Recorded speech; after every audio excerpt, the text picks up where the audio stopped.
रही है, लेकिन धरातल पर महंगाई, बेरोजगारी, इन सब मामलों में वो अपने आप को बिल्कुल कामयाब साबित नहीं कर पाए। हम चाहते हैं कि मुद्दों पर ही चुनाव लड़ा जाए।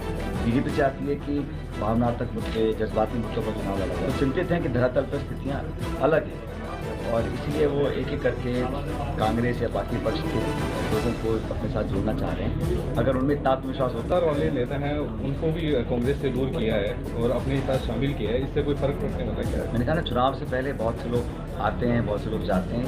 नारायण सिंह जी की पत्नी की स्वर्गवास के बाद वो सब लोग दुख बांटने के लिए आए थे। नारायण सिंह जी हमारे न सिर्फ अध्यक्ष हैं, लेकिन परिवार की तरह उनके घर में हुआ, हम सबको बांटने के लिए हम लोग आए, श्रद्धांजलि होने दी। और मैं उम्मीद करता हूँ कि भगवान अपने चरणों में जगह देते कि दिन सब दीजिए। सर, लोकसभा चुनाव को लेकर के कांग्रेस किस तरह से तैयार हो रही है भाजपा का मुकाबला करने? देखिए, हम लोगों ने जो विधानसभा चुनाव लड़ा था उसमें हम सरकार नहीं बना पाए, लेकिन हमारा जो वोट का प्रतिशत है तो भाजपा से बहुत कम अंतर था, 1 या 1.5% का था। और अभी जो सरकार का काम देख रहे हैं हम लोग, आपस में जो असहमतियां सामने आ रही हैं, प्रशासन की पॉलिटिकल बातें, तो मुझे लगता है कि लोग समझ गए हैं कि ये सरकार उम्मीदों पे खरा नहीं उतर पाएगी। और देश में जो माहौल बना है 10 साल में, चाहे कोई कुछ भी कहे, लेकिन बीजेपी की 10 साल की रिपोर्ट कार्ड आप देखिए, हर मुद्दे पर उन्होंने वादाखिलाफी करी है। विशेष रूप से किसानों के साथ किया है, नौजवानों के साथ किया है। हर मोर्चे पर सिर्फ प्रचार हो रहा है, प्रोपेगेंडा हो रहा है, पब्लिसिटी हो रही है, लेकिन धरातल पर महंगाई, बेरोजगारी, इन सब मामलों में वो अपने आप को बिल्कुल कामयाब साबित नहीं कर पाए। हम चाहते हैं कि मुद्दों पर ही चुनाव लड़ा जाए।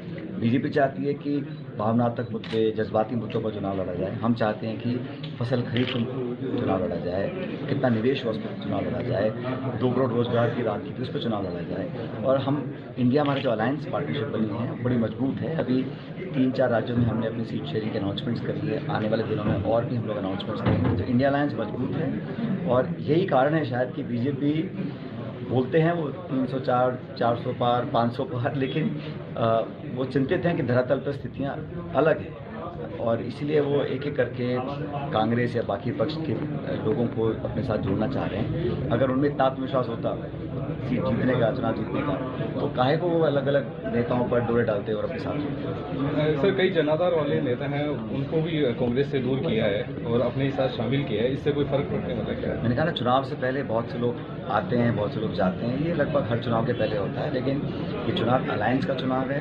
एनडीए वर्सेस इंडिया अलायंस, हमारा अलायंस मजबूत है। सीट शेयरिंग हम लगभग फाइनल कर चुके हैं। मुद्दों पर चुनाव लड़ेंगे और हम चुनाव लड़ रहे हैं जीतने के लिए। हिमाचल के अंदर जो सर राज्यसभा में भी जो चुनाव है उसमें पिछड़ती जा रही है कांग्रेस, क्या कारण रहा है प्रदेशों में जो भी? कहना बहुत जल्दबाजी होगी, लेकिन ये बात सही है कि अभिषेक मनु सिंघवी जी वहाँ हमारे उम्मीदवार थे और वो चुनाव नहीं जीत सके।